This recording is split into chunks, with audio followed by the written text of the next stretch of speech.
Hello, everybody. It's me, Ross, and welcome back to another edition of Meet the Opposition. Today, I'm joined by good old James Roberts from the Oxford Mail, head of town's trip to the Kassam Stadium this weekend. James, thanks very much for joining me as ever. I'm not going to beat around the bush. It's not going to be another goalless draw, is it? I'm going to put my neck on the line here. I'm going to say no. Not just because surely the chances can't mean that there's going to be another 0-0 draw. I think it would be the fourth in a row with it, something like that. But as I'm sure we'll speak about, both teams score goals. Both teams are in good form. I'd like to think that we'll see at least one. I don't know which way it'll go, but I'd like to see we'll see at least one. Well, hopefully. But yeah, Oxford United, fourth in League One. Of course, the chant at Portman Road was boring Oxford. Let's get the lowdown on Oxford then. Since then, of course, Matty Taylor's been scoring for fun. Back-to-back wins. Home form is not too shabby either. Take it away, my friend. Give us a lowdown on the last time we last met. Yeah, so obviously boring Oxford was kind of the takeaway, wasn't it? And I think Oxford fans have kind of adopted that in a sort of ironic way, maybe. Yeah, I mean, ever since then, obviously it was a 0-0 draw in November, and I think Ipswich were probably kind of still sort of struggling under Paul Cook a bit, but Oxford were flying high, relatively high at that point. And to be honest, they've generally managed to stick around the playoffs the whole time. As anyone who kind of has even a quick scan of Oxford's results will see, is lots of goals, playing really good football at the moment. When they turn it on, they're a real joy to watch. The downside of that, obviously, is they can be quite open and concede. So that kind of goes back to my prediction of we will see goals potentially at both ends on Saturday. But yeah, in good form at the moment, looking well placed for another tilt at the playoffs and hopefully third time lucky. Indeed, and let's talk about the last time out, a 2-1 win against Shrewsbury, a penalty by the penalty king from Cameron Brannigan scoring a late winner. Of course, that was a big day on that Saturday against Gillingham. 4 penalties from him, 7-2 win. Just unbelievable seeing that scoreline. This was the last 11. As always ask my guests, any other changes in this squad? What do you reckon? Yeah, I mean, people who don't watch Oxford will probably not see anything wildly wrong with that lineup, but that back three of Luke McNally, John Mousinho, and Steve Seddon was a real sort of makeshift back three. They did really well actually to sort of lead or be the bedrock of a side that won 2-1 at Shrewsbury. But personally, I think I'd expect McNally to be the only one to keep his place. The other two, Mousinho has been largely on the bench this season. He's kind of club captain, but sort of getting a bit older now. Steve Seddon's a left back who was playing at left centre back. But those two were only in because of Kieran Brown, who's on loan from Cardiff, and Sam Long, another defender, being out with COVID. So they were due to be back in training this week. Carl Robinson was quite sort of tight-lipped about whether they will be involved on Saturday. But the normal kind of recovery rate for COVID would assume that if they weren't able to play on Saturday, they've got a chance probably this weekend. And if they are back in training, it'll be a back three of McNally, Long and Brown. I'd imagine the front seven will probably look fairly similar. Obviously, a lot of attacking talent in there, very, very forward thinking. And I'll ask you for the key players watching in a second, but of course they're going to be missed 2 key players, Sam Baldock and Marcus Brown. But they've been scoring goals and they've been a key part of this side. But they're going to be missing for this game. So Town fans, they're going to be happy about that. But how big a miss will they be? Yeah, I mean, Sam Baldock, when Oxford got him as a free agent, it was one of those where he looked like he could be going to a few clubs in January, got to deadline day and he hadn't gone anywhere. Then Oxford picked him up as a free agent a few days later. Just incidentally, his brother, not George, but his other brother is club doctor at United. So they've got a proper link to the club. But yeah, Sam Baldock has been one of those true kind of players that you can tell has played at a high level. I think he's got 4 goals in the 7 games he played before his injury. But it was also the fact that he was creating goals as well. His movement and the way he kind of runs off defenders is belongs at a higher level really, even though he's 32. So to miss him, and bear in mind he'll be out for most of the rest of the season, to be expected anyway. To miss him is big. Marcus Brown is slightly less, just simply because he'd only just come back from injury. He'd been out for a long time, and Oxford actually got him bought him from Middlesbrough when he was still sort of in the recovery of an ACL injury. But I mean, he came back, had one appearance off the bench, looked reasonably sharp, or as sharp as you could expect for someone who'd been out for so long, and then starts at Portsmouth 3 days later and scores inside 3 minutes, and came off injured that game, and it felt like a bit of a unnecessary risk to have really started him, to be honest. I mean, they're both two talented players that, you know, do belong at higher levels. So it's one of those where Oxford are pretty blessed in attacking positions, but, you know, a Matty Taylor, Sam Ball up front too is probably one of the best in the division. Yeah, definitely Matty Taylor scoring 21 goals in all competitions. Let's talk about the fit firing power. Matty Taylor, Sykes, Brannigan, Ryan Williams, pretty much name all the players there. But who are the players we should look out for? Of course, Matty Taylor, the only man who's been able to score in this game against Town, of course, in that 1-0 win at Portland Road a few years ago. But who else should we look out for him?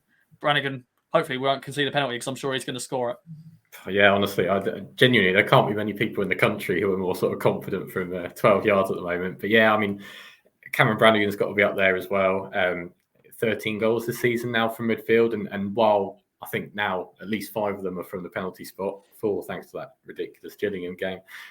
But he's, you know what you're going to get from him. It's kind of energy, commitment, drive, good without the ball, good with the ball. He's one of those players that kind of takes the game by the scruff of the neck sometimes. So if, you know, at home, especially where Oxford tend to be on the front foot, he tends to have quite a big influence, especially having a lot of the ball. I'd also put out there Gavin White as well. He started the season a little bit slowly, having come back to the club on loan from Cardiff. But really since about Christmas, I think he's been excellent. He's got 10 assists in League One this season, so no mean feat there. Only scored his first goal of the season a couple of weeks ago, but it was an absolute screamer. And he's a clever player. He's quick, and he links really well with those around him. Like you said there's so many players in that front 7 that you could name, and you could actually make a case for all of them. But I think those 3 are probably the ones out of those who are in the best form right now. Mark Sykes has probably got cause for complaint of that, just because he's been playing right wing back, a position he sort of never played for United, and has been excellent there, really up and down that flank. So there's sort of ability throughout that kind of midfield and attack. It's just always sometimes leaving themselves a bit vulnerable in defence. Indeed, Sam. So hopefully some goals, please. Town and Oxford. Just someone score goals in this game. It's been interesting goalless draws. Now let's talk about the game then itself. What game are you expecting from Carl Robertson's side at home against Town? Big dogs Town coming to Oxford, Kassam. I'm looking at the home form: 12 wins, 4 draws, 3 defeats. Is that been the bread and butter really for Oxford, getting them home wins and making Kassam the place to be hard to beat? Yeah, absolutely. I mean, it's always front foot as you'd expect with the Carl Robinson team, but especially at the moment with that formation that's quite attacking, and that the form having been sort of towards the top end of the table all season, I think there's a lot of confidence to just go out there and sort of be on the front foot from the start, whoever they're playing. I mean, they tend to be able to sort of swap teams aside who are lower in the table. It's been a bit of a different story for teams at the top, and there's been high scoring wins over Pompey and Sheffield Wednesday, plus a few sort of nitty gritty draws as well. But I mean, it's interesting because Carl Robinson hasn't played against a Kieran McKenna team before, and this will be a different Ipswich to Paul Cook's Ipswich or Paul Lambert's Ipswich. So it's a bit difficult to work out how exactly he'll set up, but it tends to be at the moment attacks the best form of defence. Robinson said a few weeks ago that I asked him if after all these goals he'd just like a boring 1-0 at home, and he said absolutely not. We're at home, we want to entertain. So hopefully that'll be the case on Saturday. Hopefully. I won't put a prediction down for you because I'm sure it's just hard to predict this game, so I won't get onto that. Just quickly, with some advice for the Town fans going to Kassam. They experienced the Kassam a couple of years ago, during that unbelievable rainstorm, which literally abandoned the game. Lucky the game played on and it was still goalless, of course. But anything for them to look out for when they go to the Kassam, anywhere they can go, and just the stadium itself? Yeah, I think it's the first normal Ipswich Oxford game at the Kassam, isn't it? After one during COVID as well. But yeah, I mean, the classic issue with the Kassam is it's so, literally right on the edge of the city. Transport links are a bit difficult in terms of public transport. So if you are kind of getting there and going to be around the ground, there is a kind of sort of leisure complex opposite that has a few restaurants and fish and chips. And I think there's a bar there that I think admits away fans, but I'm not 100% sure. So a few places to kind of eat and drink there. Personally, my advice would always be, go into the city centre. It's obviously a lovely place to kind of be, and lots of, much better in terms of food and drink places to go, and then get a bus or a taxi. You will need a bus or a taxi. Don't try and walk, because trust me, I've tried that a couple of times, and no matter how much you've had to drink, it's still a long walk. So it's I'd say there are places around if you do get there early, but yeah, try and make the most of being in a city that's probably one of the nicest to be in the UK. Definitely, and hopefully it's a nice weather as well. Of course, it is now, sun is shining, and we're now in spring, just about. So yeah, hopefully it's a good weather-wise. Any final notes, James? It's going to be a big game for Town. They're looking to cement themselves, trying to get into the playoffs, but it could be done if they lose against Oxford. Any other notes, my friend? Well, I was just wondering, actually, just out of my own curiosity, if I could turn a question back on you. Is this game, in the hypothetical world, if Oxford win, is that Ipswich's playoff chances over? Will the fat lady be singing? Which I think she could be. Sadly, I think if we lose and other teams around us win, I think that could be done. I hate to say that, but it can be, because Oxford, of course, are going to be a promotion rival as well for us. They'll be going goodbye Town, sitting in fourth pretty. But yeah, if other teams around us win, that is done. And we've said before, 75 points was the mark, but it may need more points this year. So it will be a big weekend if Oxford do win, and that will be Town's season pretty much done, I think. I hate to say that on a Kings of Anglia podcast here, but it is what it is, James. Hopefully, we'll see.